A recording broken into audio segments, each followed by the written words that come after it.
Hola a todos. ¿Qué tal? Estamos pensando una guía para el abordaje de los textos de Lelia Delgado y de Martín César. Textos que tienen que ver de alguna manera con continuar, digamos, en esta unidad 3 y pensar esta cuestión de lo estético diferenciado de esta construcción occidental del arte, ¿no? Lo que vimos con José Jiménez, la dimensión estética y el arte, bueno, se profundiza de alguna manera con Lelia Delgado, antropóloga, comunicadora audiovisual también, venezolana, que empieza a cuestionar esta denominación del arte prehispánico, ¿no? Intentemos meterle el rótulo de arte a las producciones precoloniales, ¿no? Uno podría decir que es un texto de hace unos años, pero que es un estudio ya bien inscripto en esto de lo postcolonial, ¿no? Empezar a cuestionar también nuestra situación en el mundo, todavía en dependencia con conceptos, prácticas, bueno, y otras dimensiones de la dominación, digamos, ¿no? de países centrales. Entonces, abordar las categorías, es decir, el arte prehispánico, intentar buscar valores europeos en estas producciones de pueblos originarios de América, de Venezuela, por ejemplo, que es el material que estamos viendo, que lo dirigió Lelia Delgado, estudiando a comunidades de pueblos originarios, meterle esa categoría de belleza, por ejemplo, a producciones que eran prácticas sociales, que estaban pensadas en una trama social de significados. Es un poco el sentido de este texto y lo que nos interesa remarcar este estudio donde Lelia Delgado revisa de dónde viene esta construcción occidental de lo artístico y qué cuestiones atravesaban una producción artesanal, de trabajo, de utilidad religiosa, mágico-religiosa en los pueblos originarios. Eso es una clave, Gaby, no sé vos qué lectura también podés sugerir, ¿no? Sí, creo que es importante seguir con el hilo conductor de la unidad en el que estamos tratando qué es el artista, la obra y el público. Este texto de Lelia Delgado sigue tratando ese tema al final y les va a servir para cerrar ese cuadro histórico que empezamos a hacer con los autores anteriores, sobre todo con Jiménez, con la dimensión estética y el arte, que si bien no lo separa específicamente en artista, obra y público, sí hace un recorrido histórico, tanto ella como Martín también habla de la importancia que se le dio al artista en algún momento y en otro no. Entonces, por un lado, cerraríamos o redondearíamos, mejor dicho, el trabajo práctico anterior con estos textos. Y también seguiríamos planteándonos esos interrogantes que, que es el quid de la cuestión de esta unidad, de qué es el arte, qué tenemos que plantearnos como arte. ¿Es válido que subsumamos dentro de este término producciones que se hicieron en otras culturas, con otra situación, con otra situacionalidad? Es factible directamente la pregunta. ¿Tenemos que preguntarnos si esto es arte o qué es el arte? Esta cuestión esencialista que venimos hablando, vamos a deconstruirla mediante estos textos. Y también la cuestión entre arte y artesanía como un desprendimiento de esta escisión o de esta deconstrucción de tipologías occidentales modernas. Sí, cuando uno recupera también este hilo que vos decías de la unidad 3, de pensar lo estético o la dimensión estética como algo que aparece en la cultura humana o en las culturas humanas, y lo artístico como uno de los modos históricos en que se armó lo estético, específicamente en la sociedad europea, en ciertos momentos de la antigüedad, de la edad moderna, aparece un poco esta distinción, ¿no? De que lo estético, como dice también Delgado, ¿no? Está imbrincado en otro tipo de prácticas sociales que son prioritarias, que son estructurales, prácticas mágicas, religiosas, políticas. Del trabajo. Del trabajo, ¿no? El trabajo textil, por ejemplo, ¿no? El trabajo de armar una herramienta, el trabajo artesanal.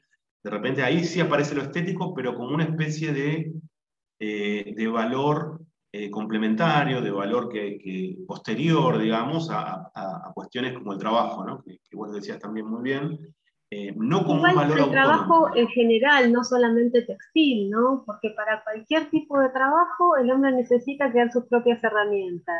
Y en esa creación no podemos escindir lo estético, por más que sea utilitario, ¿no?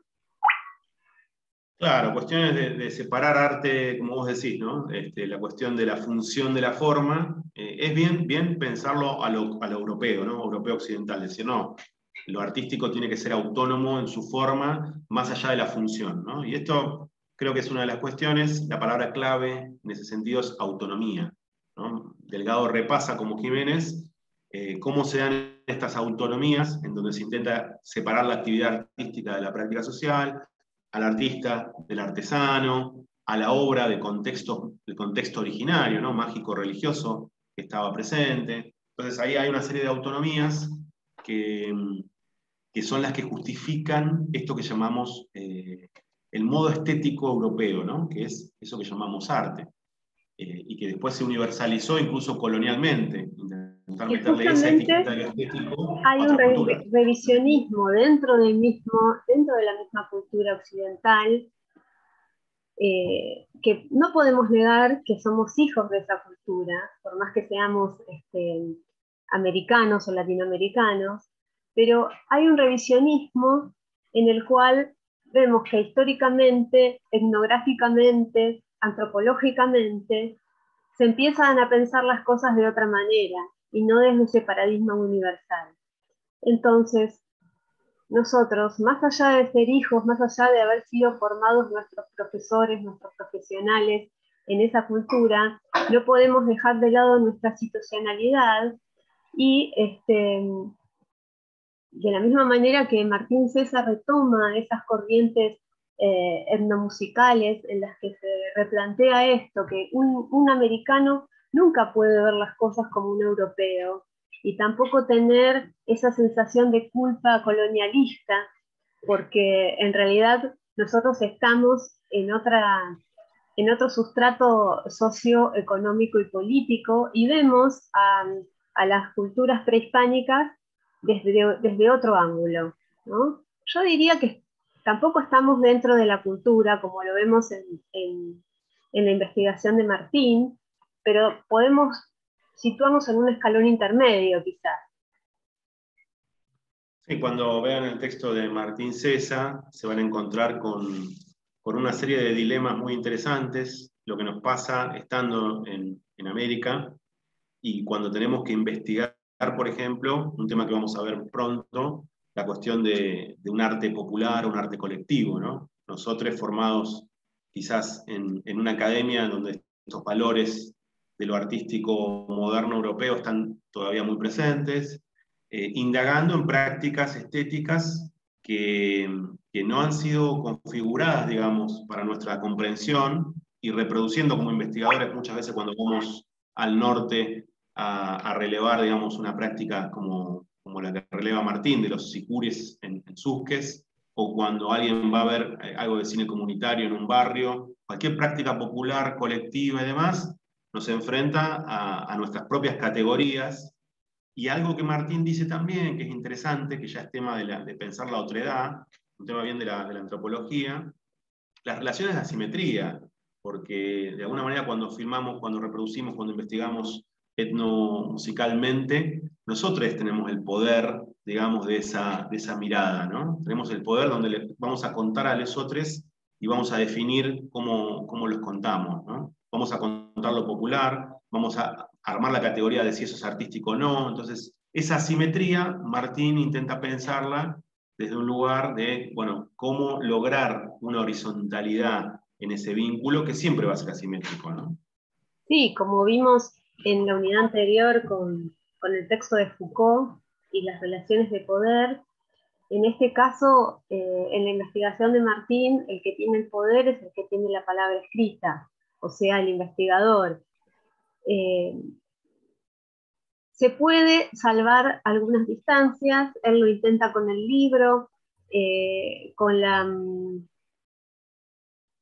la presentación de ese libro ante la comunidad y la puesta en común y un acuerdo comunitario en lo que diga el libro para los susqueños, que no es un libro académico, pero más allá de eso, la escisión entre la academia y los hechos culturales siguen sucediendo, y de hecho nosotros, el texto que ponemos en la cátedra es un paper presentado a un congreso.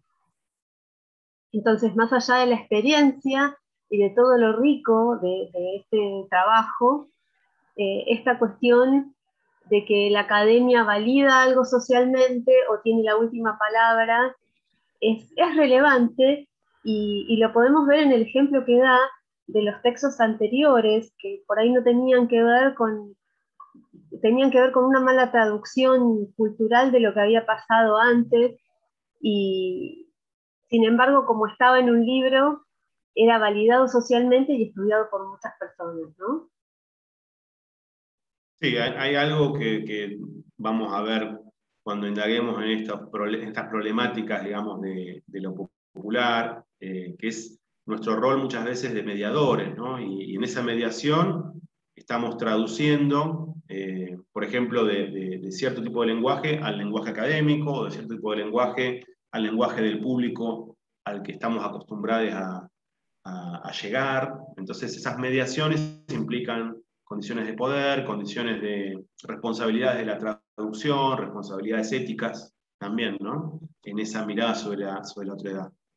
Bueno, entonces, textos de Lelia Delgado, de Martín César, ahora repasamos, si querés, Gaby, con un breve PowerPoint, algunas claves. Esto es una especie de guía, porque la clase sincrónica con ustedes es un diálogo, es otro tipo de construcción. Esto es más una guía para un trabajo asincrónico, donde queremos dejar algunas coordenadas fundamentalmente, y bueno, aprovechar para mostrarles también estas imágenes de Lelia Delgado, ¿no?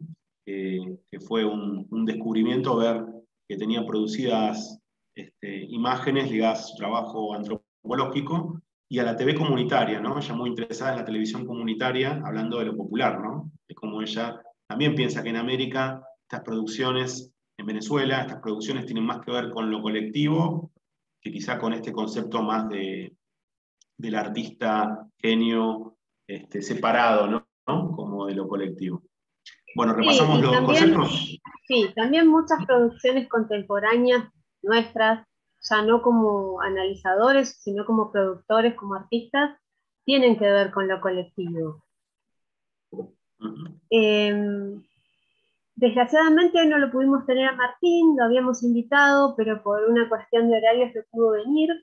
Pero el año pasado sí vino, y esperemos que el siguiente lo tengamos en la clase. Así que al final les vamos a dejar un link para que puedan escuchar directamente de su boca las cuestiones claves de este texto, o su experiencia mejor. Bueno, estamos en la unidad 3. No sé si ahí se ve bien, Gaby. Sí, faltaría ampliarlo un poco. Bueno, estamos en la unidad 3. Separación entre artes y artesanías es el tema específico. El caso del arte, entre comillas, prehispánico, en la idea de meterle el rótulo a estas prácticas estéticas, a estos fenómenos con componentes estéticos, meterle el rótulo de arte. Bueno, esa es la discusión que propone Lelia Delgado, y nos lleva a la idea de la unidad, ¿no? El arte como categoría histórica. Y el caso de Papers en la Puna, que ya nos va metiendo también en esto que decíamos con Gabriela, ¿no? Cómo son las relaciones nuestras desde la academia, por ejemplo, con las prácticas estéticas populares, comunitarias, etc. Lelia Delgado, antropóloga venezolana; Martín César, músico e investigador argentino. Esto del ser del arte, ¿no? Es un tema clave, empezar a discutir la premisa esencialista, decías vos, Gaby, ¿no? Exacto. ya no preguntarnos qué es el arte, sino como una esencia, en clave esencialista, sino empezar a pensar que no hay un ser que trasciende los tiempos, sino que se dan distintas cuestiones históricas, ¿no? Distintas cuestiones históricas y distintas cuestiones culturales con distintas manifestaciones en la dimensión estética, distintas producciones estéticas que no podemos llamar arte.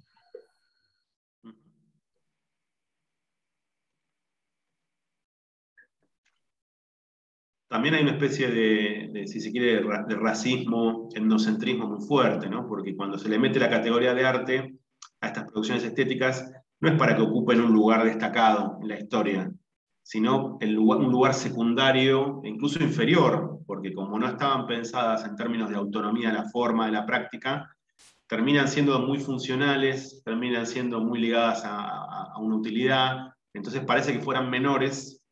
Y ahí también hay una trampa, ¿no? Al meterles el rótulo no solo se las está violentando en lo que eran originariamente, en sus contextos de sentido y culturales, sino se las violenta para ponerlas en un lugar secundario, ¿no? Respecto del Sí, arte.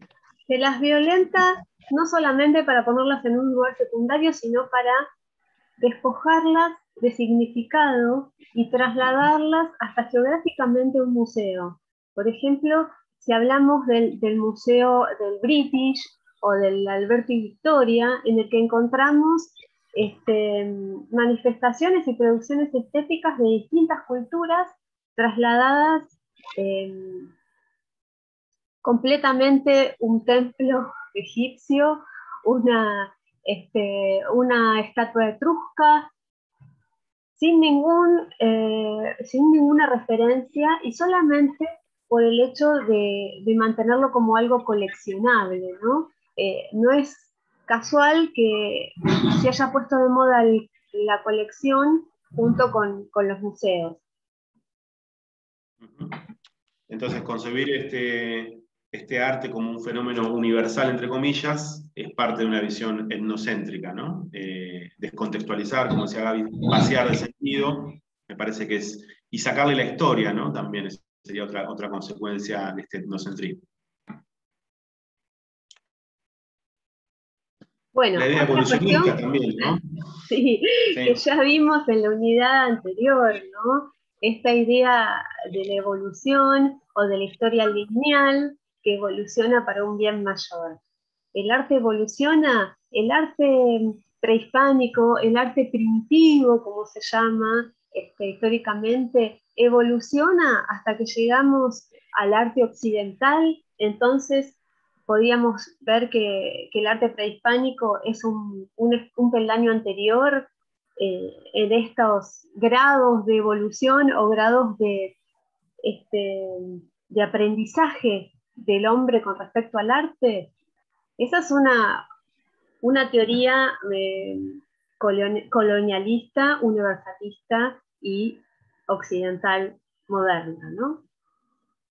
Ahí aparece la palabra primitivo, que como vos decís es muy elocuente, ¿no? Parece que es primitivo, que luego va a ser civilizado o va a ser evolucionado, ¿no? Hay una idea bien evolucionista moderna y fuertemente racista, ¿no? La idea de lo primitivo y lo evolucionado. Y también es un modo de justificar la autonomía, ¿no? Es decir, logró ser autónomo cuando antes estaba esclavizado por su funcionalidad, lo religioso, lo mágico, lo social, lo educativo, como si hoy fuera autónomo también. O sea, eso nos plantea la pregunta si el arte tiene una autonomía real en la vida social, ¿no? Entonces ahí Sí, también esta idea evolucionista se rompe. también es importante cómo lo nombramos. Fíjate que es o primitivo o prehispánico.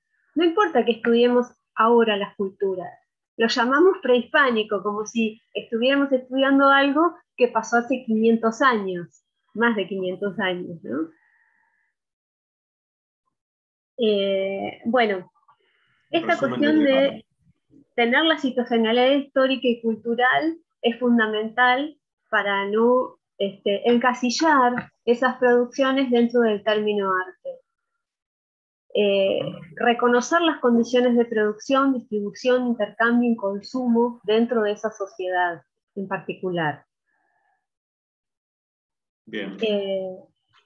Bueno, y esto es lo que estábamos contando de los museos, ¿no? El traslado de los objetos de un sistema de producción a otro, sin comprender cómo lo estético se ha combinado o separado, lo que produce es el vaciamiento de la obra, o como lo vimos en la clase anterior, la muerte de la escultura, la muerte de la obra en sí, para pasar a ser un objeto solamente coleccionable y apreciable desde el concepto de la belleza occidental.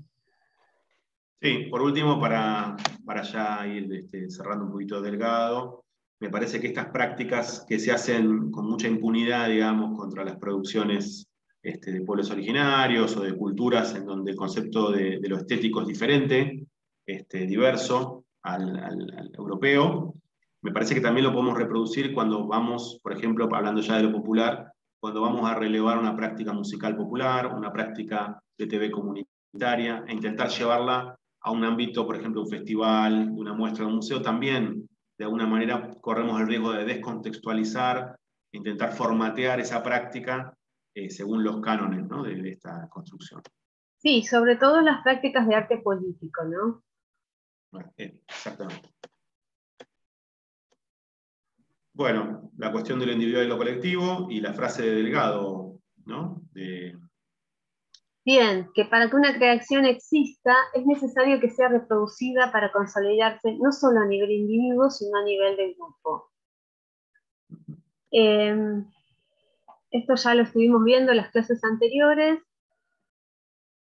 y retomando esta cuestión de belleza como elemento clave del arte prehispánico, que estuvimos hablando un poquito, no se puede tomar la noción de belleza como elemento clave porque seguimos repitiendo que dejamos afuera todas las implicaciones sociales.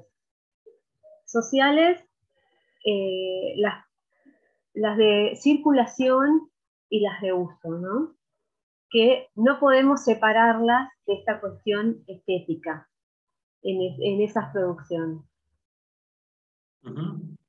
Y bueno, y ahí también aparece como el prejuicio, ¿no? De, no, el arte X europeo es superior porque es más bello que esto. Bueno, lo que pasa es que no son fenómenos comparables en ese sentido, ¿no? Uno estaba focalizado en esta idea de belleza que viene de los griegos y otras culturas están focalizados en otros sentidos de lo estético que exceden esa idea de la belleza como la forma que brilla, ¿no? Como la forma que resalta o la forma que agrada. A veces eran formas que tenían que ver con otros sentidos estéticos, ¿no? El sentido de la magia, por ejemplo, como para enganchar con el texto que viene. La magia como algo, como una tecnología práctica, ¿no? Uh-huh. Que carga de Hola. sentido al objeto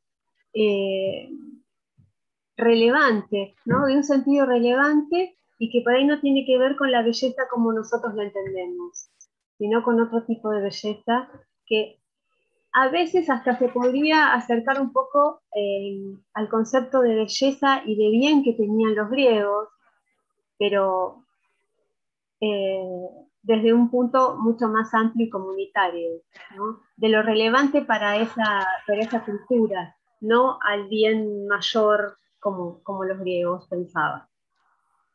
Sí, esta construcción estética que se da en Europa, en la Europa moderna sobre todo, estaba muy basado en este concepto, dice Jiménez, de ficción, ¿no? O sea, realmente se reconocía lo que se hacía como una ficción, como una apariencia, como un ámbito paralelo de lo real. Y es interesante pensar que en la producción social real mágica no había ficción. La magia tenía que ver con una consecuencia con lo real, lo religioso tenía que ver con una consecuencia real, lo educativo, lo político tenían consecuencias pragmáticas. Entonces Con ahí ya una hay otra explicación del diferencia. mundo que se estaba viviendo, no ficcional, Sí, sino explicando exacto. lo que pasaba cotidianamente, sí. Bueno, y lo que el relato que se arma para separar lo estético de lo social en esta Europa renacentista primero y moderna luego, en Italia, en Francia, en Alemania, en 3 o 4 países sobre todo, no en todos los países de Europa tampoco, ¿no? Es esta idea de separar, ¿no? La autonomía, palabra clave, eso es lo que construye el modo occidental de lo estético, el modo en que lo estético se armó en Occidente, que no es el mismo modo que en América, que en China, que en Asia, que en África, que en casi todo el resto del mundo, ¿no? Que el artista esté separado, que la actividad esté separada, que la obra de arte esté separada de sus contextos y que la forma esté separada de función, reproducción, etcétera, etcétera, ¿no? Sí. Autonomía es esta palabra clave, ¿no? Estos 4 puntos de la autonomía son importantes y vemos en el texto cómo se van desarrollando históricamente uno atrás del otro.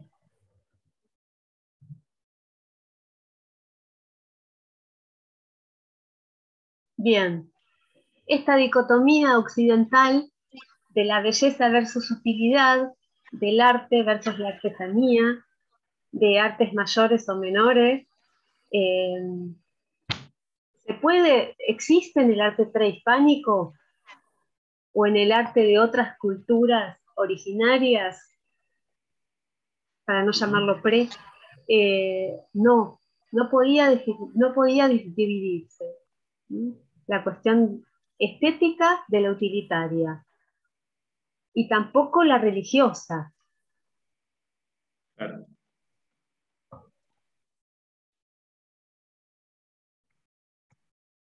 Uso.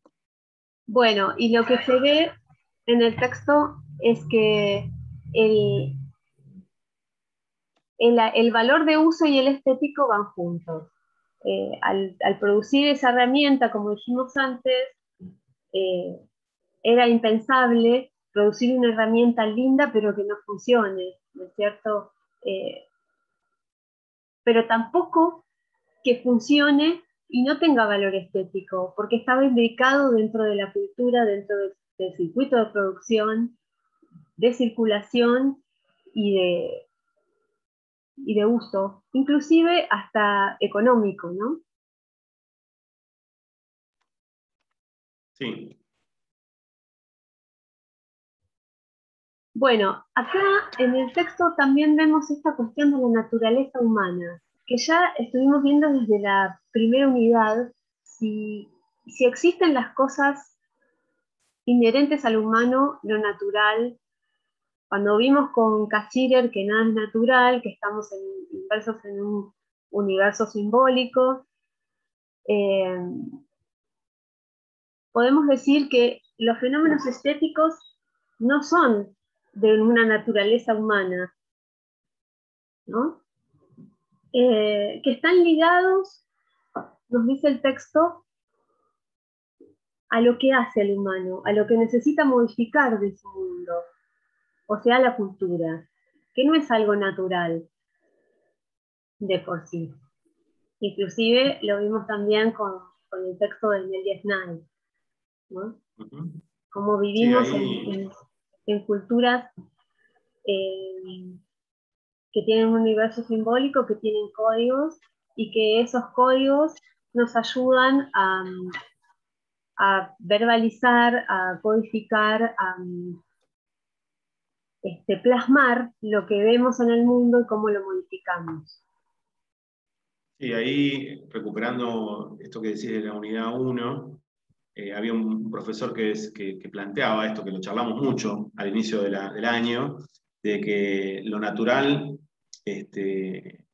no existe en estos términos en oposición a lo cultural, y hacía este chiste de natural es la lata de duraznos en almíbar, eso es natural, ¿no? Todo lo demás es construcción humana, construcción cultural, y de alguna manera me parece que ahora está volviendo con esto de la neurociencia, como algunas cuestiones más genetistas, la idea de una naturaleza determinada, me parece que desde la materia tenemos un planteo claro, y las ciencias sociales y las artes, de esta idea de construcción permanente, construcción y reconstrucción permanente, más allá de cuestiones dadas y más allá de cuestiones supuestamente inherentes en lo biológico, ¿no? Que es un poco esto que dicen las personas que dicen, bueno, esto es natural, esto viene así, ¿no? Nosotros pensamos de esta idea del trabajo, de la historia, de la vida social, con fines prácticos, y el concepto de praxis, que también lo menciona Lelia Delgado, ¿no? La praxis como transformación de lo real social. Bueno, tenemos que ir cerrando, Gaby, lo que es Sí, Lelia podríamos Delgado. decir que este texto, cada página podríamos relacionarlo con alguno de los textos que estuvimos viendo con anterioridad en el año. Seguimos con lo de autonomía. desarrollo, ¿no? De la separación de lo artístico de la práctica mágico-religiosa. Esto pasa en Europa cuando se separa el arte, cuando se lo separa, digamos, de su funcionalidad educativo, pedagógico, religiosa. El artista que corta con el artesano, que traiciona incluso al artesano, en términos históricos, en términos gremiales. La Sí, obra que sale del templo. lo vimos con Giner, esta separación o esta expulsión del artesano, de los zapateros, del talabartero, del gremio, ¿no? De los artistas, y la elevación del artista a la categoría de genio creador. La obra que se separa del espacio del templo, del espacio social, del santuario, en Europa siempre, ¿no? ¿Cómo se logró esto que estaba muy imbrincado lo estético con la práctica social, como en todas las culturas humanas prácticamente, pero en algún momento en Europa logran esa separación, sacarla de la iglesia, sacarla del vitral, sacarla de un montón de lugares, para que tenga su espacio autónomo, ¿no? Y el se lenguaje crean los intenta espacios ser forma pura. institucionales de la galería y el museo para la obra. Y de las colecciones privadas también, no nos olvidemos de eso, de las colecciones del burgués que compra un producto.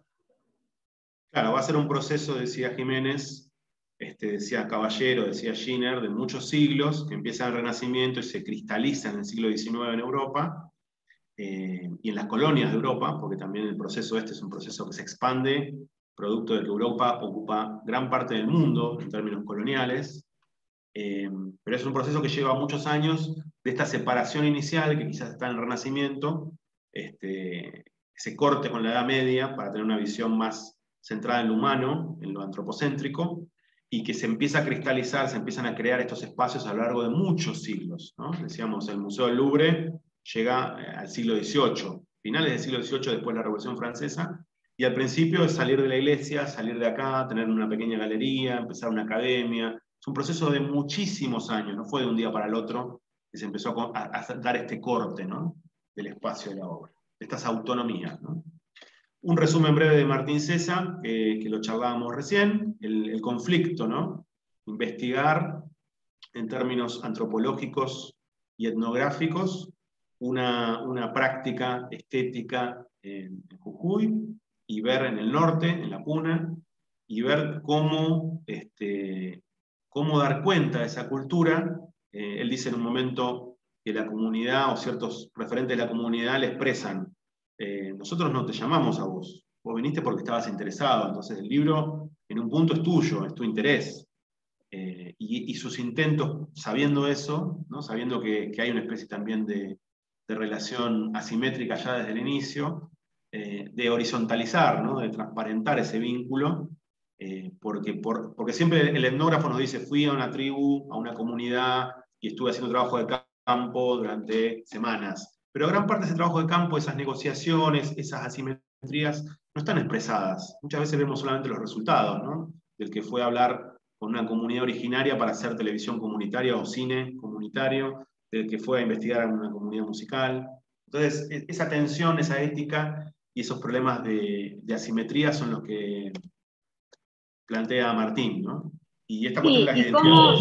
cómo él en su investigación pudo salvar esa asimetría o tratar de equipararlo un poco haciendo otra producción escrita que le sirviera a esa comunidad, que quedara plasmado lo que ellos pensaban y no lo que un estudioso o otro antropólogo pensaba sin registro, sin, sin validarlo, sin cotejar que la traducción esté bien hecha y demás.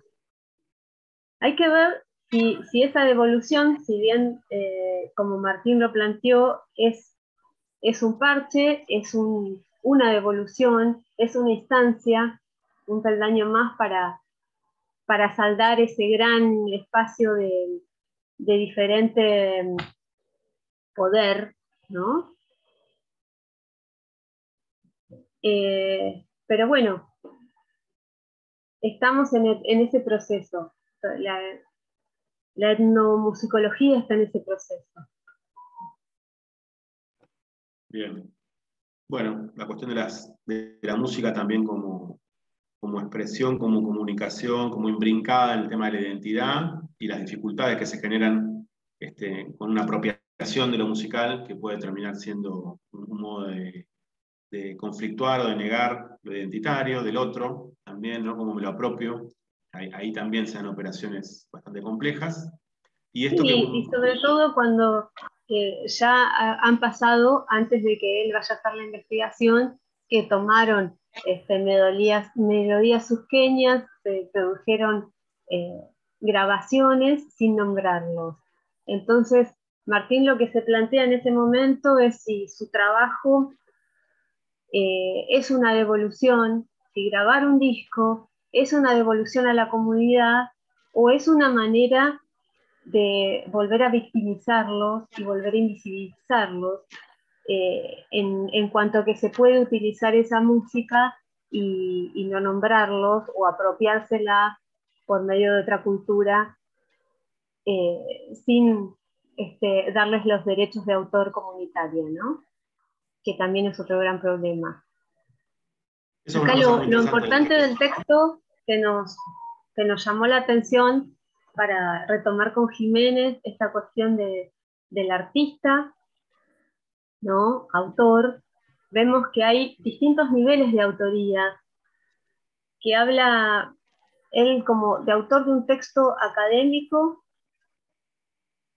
que es un paso que no puede saltearse de ninguna manera porque la academia es la que paga la investigación, eh, mediante un texto académico es que se puede difundir en congresos y demás.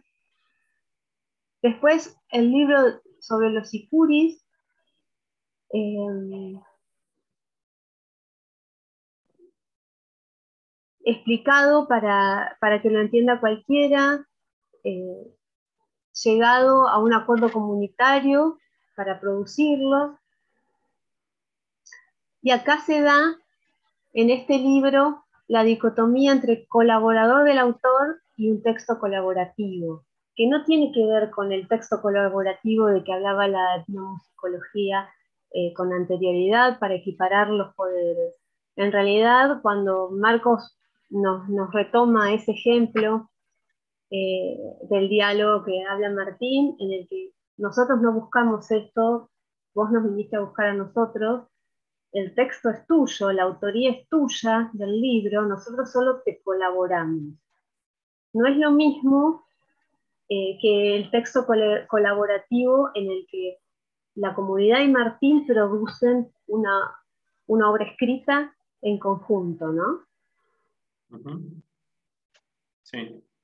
Y ahí aparece, que me quedé pensando, parece una cuestión menor, pero Martín le da bastante lugar. También el derecho intelectual, ¿no? Que él dice, no teníamos mecanismos para poder reconocer en un momento, y yo tuve que buscar una vuelta legal para reconocer el derecho de partituras, bueno, de música y demás, ¿no? También cómo colaborar en términos o cómo compartir y aprovechar esta instancia para un registro de la propiedad intelectual, ¿no? Sí, inclusive hay algo Colectiva. que no está en el escrito, pero si bien Martín se pone como autor del libro, la intencionalidad es que los derechos de autor de ese libro, eh, o sea, lo que se paga de derecho de autor, lo que se gane, sea para la comunidad. Y él les manda ese dinero cada vez que recibe algo por el libro. Yo diría Como acá otra bien, manera de devolución, ¿no? claro, y ligado a lo material, ¿no? Que muchas veces quizás en estas discusiones más intelectuales, culturales, se pierde, hay una dimensión material que puede ser como mínima en términos de cantidad, pero que es simbólica también, es decir, recibimos una parte de esto que de alguna manera nos pertenece en la circulación social, ¿no? Yo diría, para cerrar también esto, me parece que es un texto muy interesante porque nosotros también desde la universidad estamos tensionados a veces desde distintas miradas, quizás a veces desde una mirada romántica, a acercarnos a muchas comunidades, a muchos fenómenos populares, y puede ser, como sucede muchas veces, ¿no? En cierto momento de decir, bueno, quiero hacer un viaje a los mapuches para relevar prácticas musicales o para filmar un documental que visibilice tal cosa o visibilice tal otra. Y estamos sobre estas tensiones que menciona Martín, ¿no? Cómo hablar del otro, cómo reconocer su práctica estética sin ponerle rótulos que yo aprendí también en la academia de origen europeo. Bueno, me parece que hay varias cuestiones que tienen que ver con Delgado y con César que nos atraviesan, ¿no? Cuando vamos a un barrio también a hacer un trabajo de relevamiento de una murga o de una práctica popular, estética, también estamos atravesados por estos ejes. Entonces creo que son textos muy vigentes y muy prácticos y que podemos aprovechar bastante en nuestra propia praxis. Sí, y para cerrar no tomamos la última cuestión de la autoría, que sería la autoría de las melodías susqueñas como comunidad, y como vos decías, Marcos, por un lado está el autor del libro y por el otro lado el derecho de autor de las melodías, y que hubo mucho problema para registrarlas, porque dentro de nuestra cultura occidental no existe el autor comunitario, ¿no? Pero bueno, creo que al final se pudo hacer eso, ¿no? No recuerdo. Sí, sí, él le encontró una vuelta relacionada con esto, ¿no?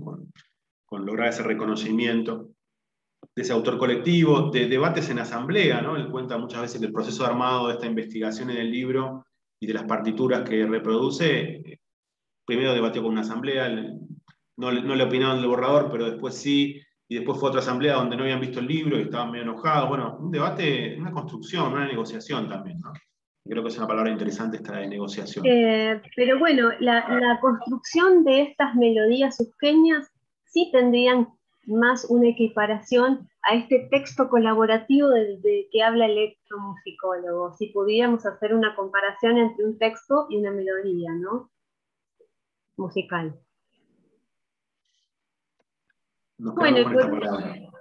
por último, habla de empoderamiento, que es importantísimo en estas situaciones. Si bien la palabra empoderamiento es forjada por el feminismo, es diferente de lo que se venía tratando hasta ahora con respecto a la reapropiación de la cultura, ¿no? Etnomusicalmente o arqueológicamente. Muy bien, dejamos estas claves que son más bien coordenadas para un trabajo asincrónico y diferenciado, digamos, de lo que es una clase donde estamos por ahí en contacto con inquietudes, con preguntas, con cuestiones que surgen, con otros estímulos. Esto es más un mínimo resumen orientativo para el trabajo sobre estos dos textos que tienen mucho interés y que también van a seguir ampliando en actividades en las comisiones, ¿no? ¿Les parece? Bueno, y después les pasamos el link, algunos links para reforzar con PDFs y videos. Bueno. Nos vemos la próxima.